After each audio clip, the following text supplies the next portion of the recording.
When government fears the people, there is liberty. When the people fear the government, there is tyranny. Kalau pemerintah takut sama rakyat, itu akan ada kebebasan.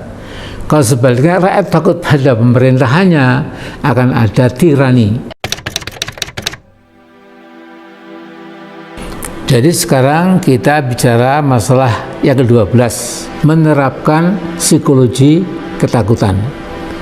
Saya melihat salah satu perkembangan politik psikologis selama 6 tahun Pak Jokowi jadi presiden adalah diterapkannya sebuah psikologi ketakutan dan pengawasan, psychology of fear and control terhadap rakyat Indonesia. Mengapa? Karena rakyat yang takut membuka mulut dan tidak berani melakukan kritik dan koreksi pada penguasa diyakini oleh pihak rezim sebagai sesuatu yang ideal. Untuk apa? Memperoleh stabilitas sosial politik. Kemudian diupayakan pula agar rakyat harus sangat hati-hati setelah diterbitkan Undang-Undang ITE nomor 11 tahun 2008. Di dalam undang-undang itu terdapat ancaman pada siapa saja yang tanpa hak menyebarkan dan atau mentransmisikan dan atau dapat diaksesnya informasi elektronik yang memiliki muatan penghinaan dan atau pencemaran nama baik. Ini jelas pasar karet. Penafsiran tentu tergantung dari penguasa yang sangat takut dengan kritik atau kontrol dan pengawasan dari rakyatnya sendiri. Padahal ada sebuah ungkapan yang sangat sederhana sejak lebih 1 abad lalu dari seorang pakar Amerika, John Barnhill, yang berbunyi, "When government fears the people, there is liberty. When the people fear the government, there is tyranny." Kalau pemerintah takut sama rakyat, itu akan ada kebebasan. Kalau sebaliknya rakyat takut pada pemerintahannya, akan ada tirani. Sesungguhnya menakut-nakuti rakyat supaya rakyat menjadi sendiko dawuh, siap melaksanakan perintah apa saja dan harus mau menerima apa saja, hampir secara instinktif dilakukan oleh pemimpin yang tidak paham demokrasi atau juga pembenci demokrasi.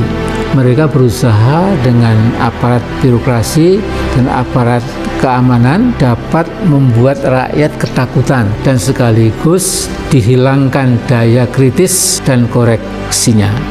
Di panggung dunia dalam 10-an tahun terakhir ini muncul beberapa buku dan tulisan para pakar yang mengejutkan kita semua bahwa demokrasi yang sehat, proporsional, memihak kepentingan rakyat, berserta berkeadilan nampak semakin gelap. Bahkan demokrasi sedang dalam proses kematian. Istilah-istilah yang beredar luas di negara-negara barat, Eropa, Amerika menunjukkan demokrasi memang sedang menuju kehancurannya. Istilah itu misalnya saja democracy on trial, demokrasi dalam ujian, democracy on decline, demokrasi yang terus menurun, democracy in darkness, demokrasi dalam kegelapan. Kemudian juga misalnya ada democracy in retreat, demokrasi yang berjalan mundur.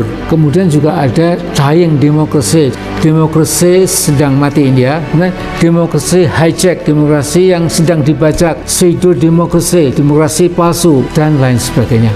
Nah, menurut Freedom House, para pakar ilmu sosial dan para pengamat bahkan pelaku politik yang paham demokrasi memiliki persamaan persepsi bahwa dengan membungkam rakyat agar tidak berani melakukan kritik pada pemerintahan, berarti rezim penguasa akan dapat melestarikan kekuasaannya. Sebuah kekuasaan yang ingin melanggengkan kekuasaannya seringkali terjebak pada doktrin buruk, yaitu tujuan menghalalkan cara. Terus terang, bila kita menoleh kembali proses pileg dan pilpres tahun lalu, ada pertanyaan besar yang sekarang mungkin tidak mungkin dijawab. Namun semoga di masa datang akan terkuak apa yang sebenarnya telah terjadi.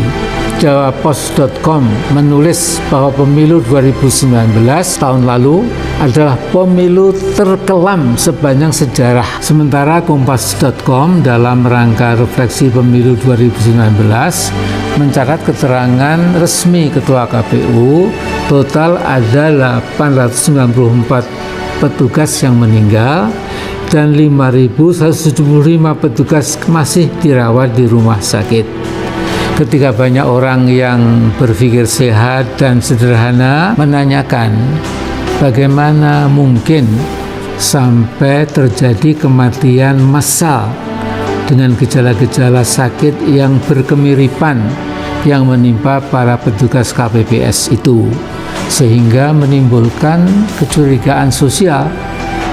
Maka yang berwenang di Departemen Kesehatan menjawab, ya kita tidak ada yang aneh karena mereka yang meninggal itu umumnya memang sudah membawa penyakit bawaan ini dan itu, titik. Yang lebih mengherankan lagi adalah bahwa pihak rumah sakit dilarang melakukan autopsi terhadap mayat petugas KPPS itu tanpa seizin pihak kepolisian. Sekalipun keluarga korban menangis dan merengek supaya jenazah korban KPPS itu diotopsi lebih dulu, tapi kepolisian tetap bersikukuh tidak boleh. Bahkan para dokter yang terhimpun dalam Mercy terus-menerus meminta pemerintah dan KPU untuk peduli dan turun langsung melihat korban-korban yang ada di bawah dan mengambil kebijakan segera. Namun permintaan itu dianggap sebagai angin lalu. Malah Dr. Yusri Rizal bermaksud menggugat ke Mahkamah Pidana Internasional (ICJ), ke Mahkamah Pidana Internasional (ICC), dan Dewan Hak-Hak Asasi Manusia di PBB (UNHRC) ke Geneva dan Den Haag. Namun sepertinya ada rintangan politik diplomatik bagi Mercy untuk melaksanakan rencananya. Saya cuma khawatir seperti pendapat yang luas di masyarakat kita bahwa rezeki yang halal akan membawa berkah, sedangkan rezeki haram membawa musibah. Nah, termasuk rezeki dari langit adalah keluarga, kesehatan, harta, dan kekuasaan.